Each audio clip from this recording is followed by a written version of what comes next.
Hi everyone, how's it going? Thank you so much for joining us. This is episode number 2. This is our second episode. We're so happy that you're here. We got a lot of overwhelming response from the first video, so we really appreciate it. Thank you so much for coming out. And a lot of you sent us your questions. Yes. A lot of them kind of seem to fall into the same category, so we're going to put them all together in one video. And today we're talking about Singleness.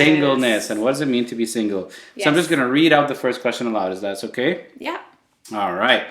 Question number 1. Can you guys talk about singleness? I don't know. I feel like it's really frowned upon. Like being single means that there's something wrong with you. Now, I remember when I was single, a long time ago. It wasn't that long. It wasn't that long. 2015, 2016. I was like, yeah, like I really want to get married. I want to date someone. I want to get into a relationship, blah, blah, blah, blah, blah.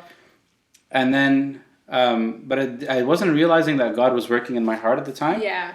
And then this was the time, instead of me pursuing another person, it was time for me to pursue God and for God to pursue me.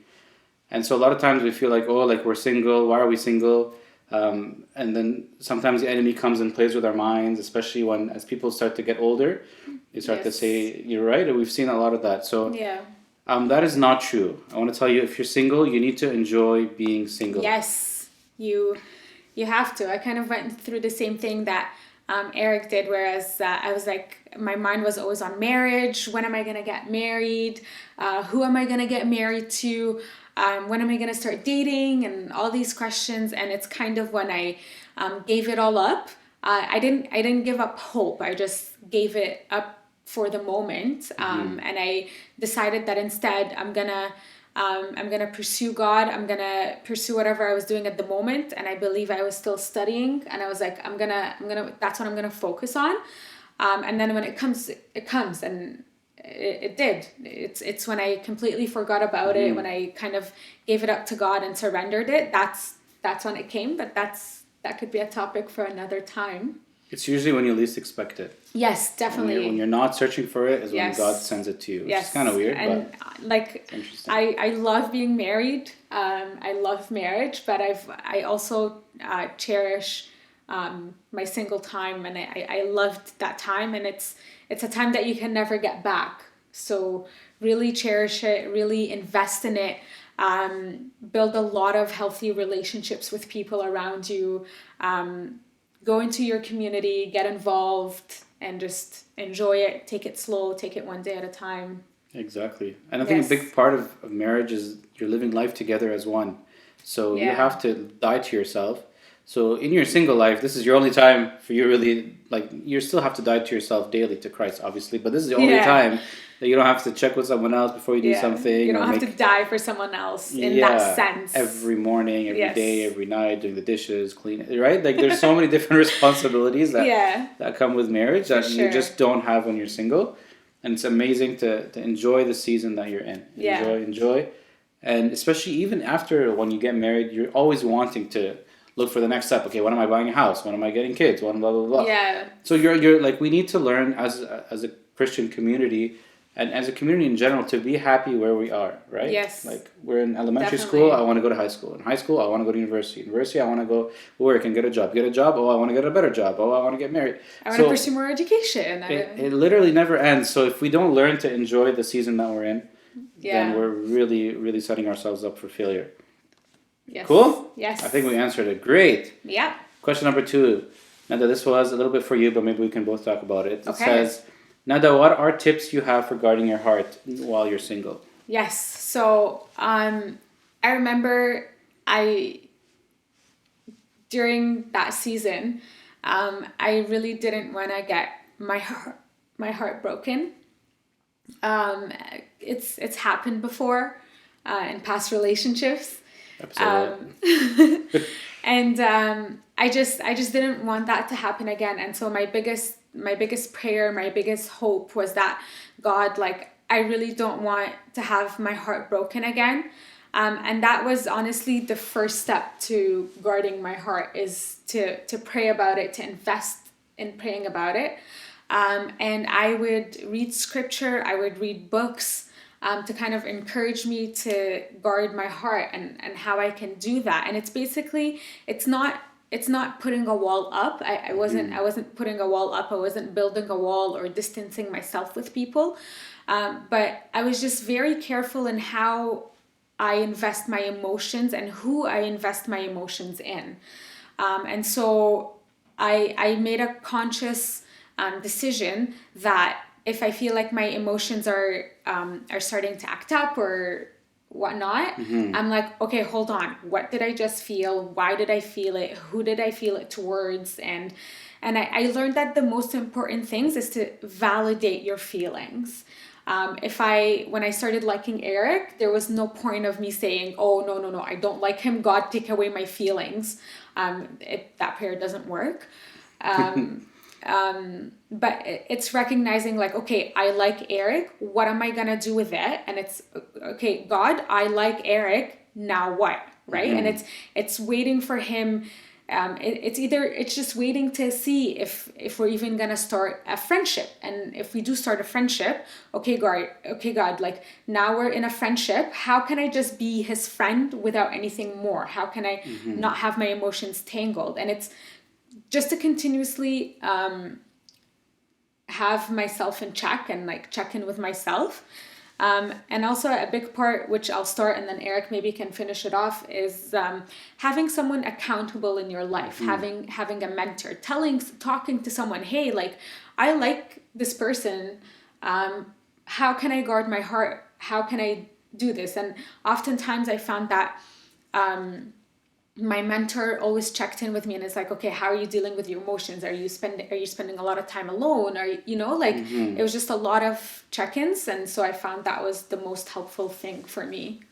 I think also like it's important for, even for guys as well to guard their heart. Like I just want to touch on that as well, because definitely a lot of times we're like, yeah, girls need to guard their hearts and whatever, but guys are emotional too. Like we get hurt just as much as girls do. We go through stuff. Maybe we're just better at hiding it or not making it so public, but it does affect you. So you need to make sure before you do anything, that you're 100%, you have the green light from God and from your mentors and from your friends. Just touching back upon the fact that you were talking about your mentors, it's really important as well that your mentor is not like your best friend. So be like, okay, go, he's cute. Go for it. Yeah, it has to be someone who's like unbiased towards both people. Yeah, preferably someone maybe that knows both people. Yeah. It's not, obviously doesn't have to be, but that would be great. And at the same time, it's constantly praying. Like that person is praying for you guys, you're praying for the person, and you're trying to see like what's going on. You're making sure that your heart is good in front of the Lord, that you're repenting from anything, right? Like you just don't want to have a door open for the enemy to come in and to kind of confuse you or distract you. So making sure that you're guarding your heart is very important.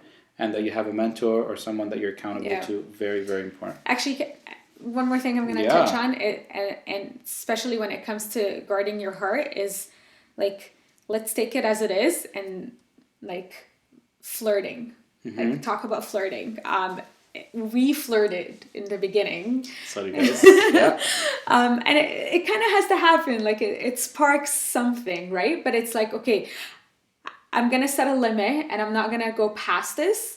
And if it gets too much, that I will take a step back, because that's what hurts people. And that's what could hinder a relationship or hurt even a relationship. And so it's just also recognizing what are you okay with, what are you not okay with, when to go for it and when to kind of take a step back and just, hold on.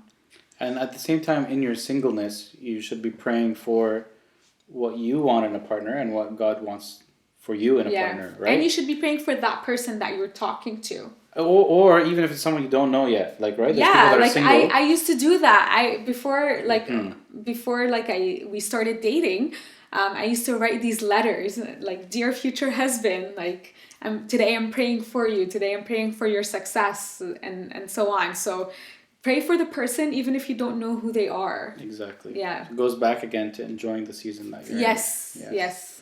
And guys, and how to prepare in that season. Yes. Sorry. Guys, just one last thing. We play a very important role in women guarding their heart, right? Yes. So if guys are being sneaky and texting 7 different girls and doing things and being flirty and whatever, and then, right, then we're not guarding, like I'm not guarding Nada's heart if I'm doing that. right? So I need to make sure that if I'm pursuing nada, that I'm only pursuing nada, or that like I have some kind of focus or direction. Yes. So that at the end of the day, if we were to break up, which could happen, which is not a bad thing, absolutely not. Yeah. But if we were, then she's not in tears, she's not broken. Neither of us would be hurt in Neither the process. is her reputation broken, her integrity, right? Like there's a lot of things that we don't. And same for me with Eric, like. Just things to keep in mind. Yeah. All right, last question. Do you think you were ready for a relationship when you started? How do you think you know when you're ready? I think we kind of answered it in a sense that we were enjoying our singleness. We always had these thoughts of when are we gonna get married? When are we gonna do this? Who am I gonna date? Who's it gonna be? And kind of just like taking a step back and surrendering it to God, and then it comes at the least expected time. But I think for me, the green light was recognizing that I am not ready. And because I always thought like, oh my God, like I'm ready. But it's realizing that no, I'm not ready. And so I need to work on myself. I need to work on my characteristics, the things I'm lacking in, so that when the person does come, I am ready. Right, exactly. So. And I think like what we've had this introduced many times where there's it's like a triangle. Yeah. Where as Nada gets, if this is God, star, hallelujah. So if she's getting closer to God and I'm getting closer to God, and then the closer we get, we will meet eventually, and we create this triangle. Yes. So that's what we want to do. Remember? Analogy. Yeah. Yes. So that's what we want to do in your singleness. Is you're focusing on you and God. You're pursuing God. God's pursuing you back. You're moving towards that triangle, towards Him, and then she's moving towards Him. Yes. And then we hallelujah marriage, right? Or dating or whatever. Yeah. I think that's very important. Yes. One of the biggest things. Yeah. And so this is what we're talking about today. I hope it's beneficial to you. And we will be answering the other questions hopefully in future podcasts. We got a bunch of questions, so thank you. Yes. So today was about singleness. Let's keep the conversation going. So yeah, if you want, you can comment down in the comment section below. We're going to share this on Facebook as well. Yes. If you have any additional questions about singleness or things that you want to know about our lives or about what we've done, go ahead, write them in the comments below. We'll reply to them. We'll try our best to be on time and to do it quickly. Yes. But yeah, thank you so much for joining us for episode number 2 of Adventures with the Elsaads. If you're single, I was going to say stay single, but maybe not. If you're single, keep pursuing God. Enjoy it. Be happy. If you're dating, enjoy that too. Enjoy every season that you're in. Yes. God bless you guys. We love you so much. See you next time. See ya. Bye.